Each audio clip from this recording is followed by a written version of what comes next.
हमारा एनकाउंटर भी हो सकता, हमारा कुछ भी हो सकता। एक কথা বলেছেন আজম খান। ভারতবর্ষের রাজনীতিতে এক বর্ণময় রাজনৈতিক চরিত্র। তিনি উত্তরপ্রদেশ তার হচ্ছে রাজনৈতিক কর্মক্ষেত্র। তিনি উত্তরপ্রদেশের রামপুর থেকে 10 বার এমএলএ নির্বাচিত হয়েছিলেন। তিনি উত্তরপ্রদেশের মন্ত্রিসভায় তিনি গুরুত্বপূর্ণ ক্যাবিনেট মন্ত্রী ছিলেন।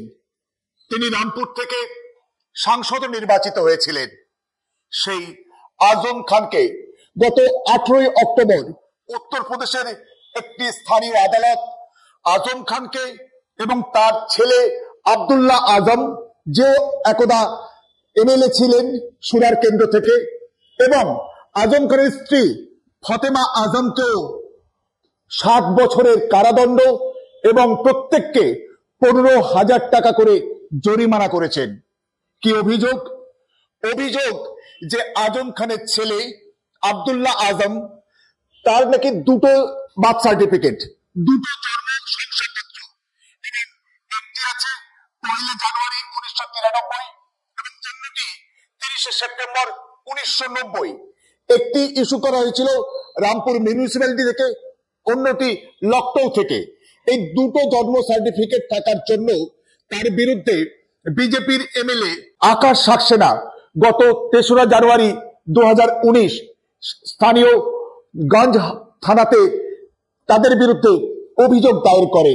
পরবর্তীকালে চার্জশিট হয় এবং চার্জশিটে তাদের বিরুদ্ধে অভিযোগ আনা হয় 420 অর্থাৎ চিটিং, 467, 468, 471 এবং 120B 120B ধারায় ইন্ডিয়ান পেনাল কোডের অভিযোগ দায়ের করা হয় এবং চার্জশিট হয়।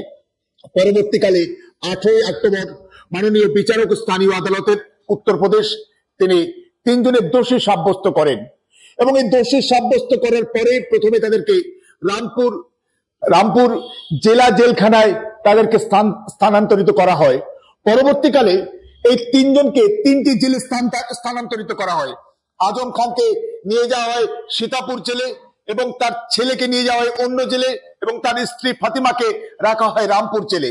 3 জনকে 3টে জেলে রাখা হয় এবং সেই জেলে যখন তাকে শিফট করা হচ্ছিল গত 21 তারিখে, তখনই কিন্তু আজম খান এই আশঙ্কা প্রকাশ করা হয়েছিল যে উত্তরপ্রদেশের রাজনীতিতে আতিফ, কিছুদিন আগেই আপনারা জানেন গত 15 এপ্রিল 2023 আতিফ আহমেদকে এনকাউন্টারের মাধ্যমে খুন করা হয়েছে এবং আতিফ আহমেদের সঙ্গে সঙ্গে ওই একই দিনে একই সময়ে আতিফ আহমেদের ভাই আশরাফ আহমেদকেও খুন করা হয়েছিল।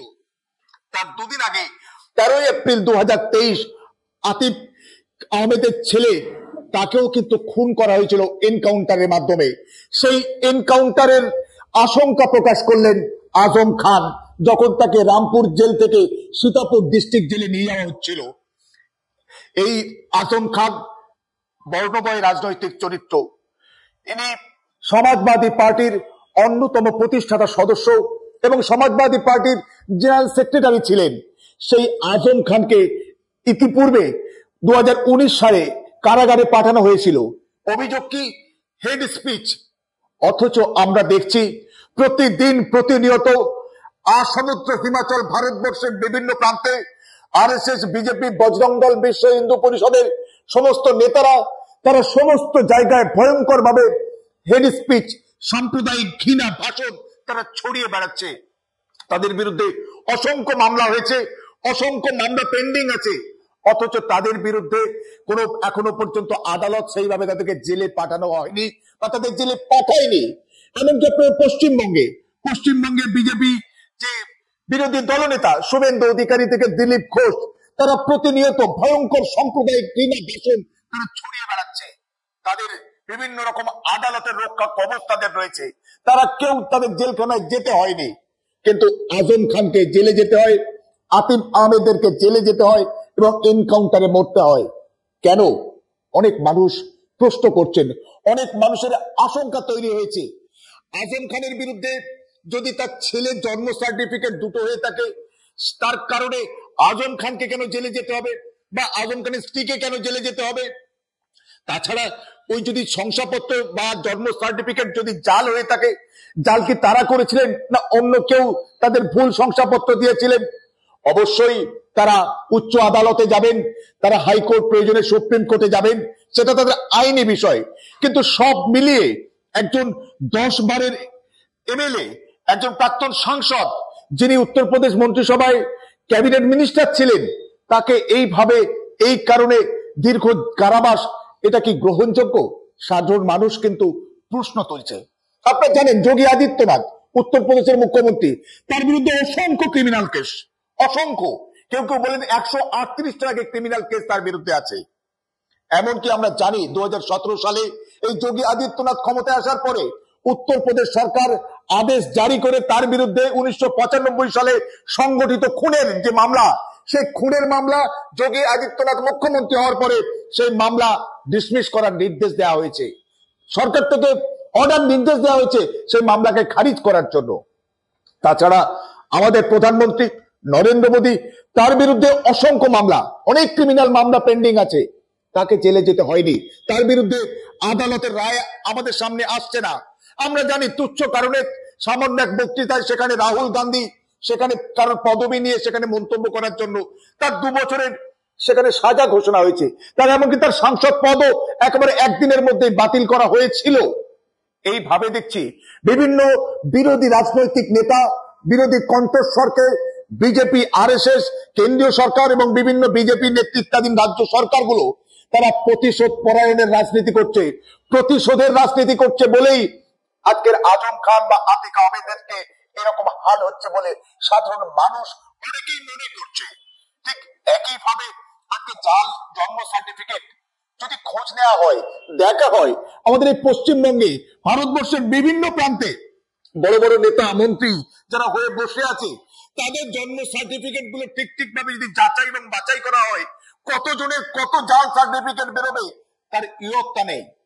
পশ্চিমবঙ্গেরও একজন গুরুত্বপূর্ণ মন্ত্রী, হেভিওয়েট রাজনৈতিক ব্যক্তিত্ব, তিনি তার আত্মজীবনীতেই প্রকাশ্যে লিখেছেন তারও নাকি একাধিক জন্ম তারিখ। এইরকমই একটা বিষয় রাজনীতির প্রাঙ্গণে আমরা দেখতে পাচ্ছি।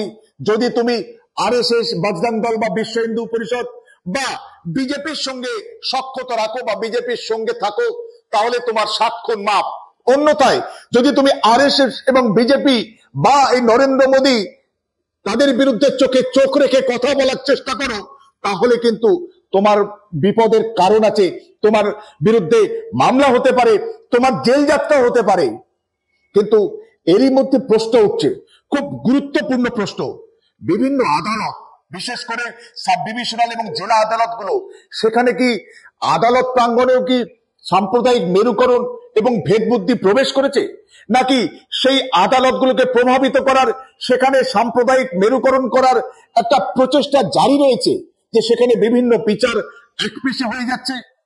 গণতন্ত্রের গুরুত্বপূর্ণ স্তম্ভ বিচার বিভাগ, সেই বিচার বিভাগকে কবজা করার জন্য বরাবরই চেষ্টা চালিয়ে যাচ্ছে সংঘ পরিবার তথা আরএসএস। তারা চায় যে তারা বিচারকগুলো তাদের কথা মতো রায় দেবে, তাদের কথা মতো চলবে।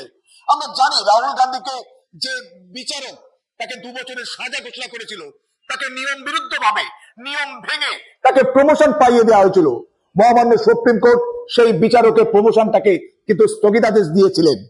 ঠিক একইভাবে আমরা দেখতে পাচ্ছি যে আমাদের হাইকোর্ট এবং সুপ্রিম কোর্টের বিচারক নিয়োগের যে কলেজিয়াম সিস্টেম, সেই কলেজিয়াম সিস্টেমটাকে ভেঙে দেওয়ার জন্য কেন্দ্রীয় সরকার, কেন্দ্রীয় মন্ত্রী, আইনমন্ত্রীরা বারে বারে বিভিন্ন রকম মন্তব্য করেছে এবং চেষ্টা করেছে যাতে হাইকোর্ট এবং সুপ্রিম কোর্টের বিচারপতি নিয়োগে সেখানে তাদের মনোমত লোক, তাদের তাবেদার লোক, তাদের বশংবদ লোকজন তারা ঢোকাতে পারে। আমরা জানি আমাদের এই বাংলা থেকে এই মুহূর্তে সুপ্রিম কোর্টের বিচারপতি দীপঙ্কর দত্ত, তার নিয়োগ দীর্ঘদিন কেন্দ্রীয় সরকারের কাছে আটকে পড়েছিল। কলেজিয়াম তাকে বিচারপতি হিসাবে তাকে নিযুক্ত করে ঘোষণা করে, কিন্তু তার সেটা কেন্দ্রীয় সরকার সেটাকে সেই অনুমোদন দিতে তাকে দেরি করে। ফলে কিন্তু এমন অন্য আরেকজনের অনুমোদন আগে দিয়ে দেওয়া হয়, যাতে দীপঙ্কর দত্ত ভবিষ্যতে মহামান্য সুপ্রিম কোর্টের প্রধান বিচারপতির আসন অলঙ্কৃত করতে না পারে। এইভাবে কেন্দ্রীয় সরকার, বিজেপি, আরএসএস, সংঘ পরিবার বিচার বিভাগকেও বিভিন্নভাবে তাদের তাবে আনার চেষ্টা করছে। এবং বিচারক, বিচারপতিরা তারা তো আর অন্য কোনো গ্রহ থেকে আসছে না, তারা আমাদের এই সমাজেরই মানুষ। তারা তাদের মধ্যেও বিভিন্ন সাম্প্রদায়িক ভেদবুদ্ধি, সাম্প্রদায়িক মেরুকরণ, সাম্প্রদায়িক প্রোপাগান্ডা তাদের মাথায়ও কি ঢুকিয়ে দেওয়ার চেষ্টা চলছে? তারাও কি বিভিন্ন সময় প্রভাবিত হতে পারে? এই আশঙ্কা, এই প্রশ্নও কিন্তু সাধারণ জনমানুষে উকে দিতে শুরু করেছে।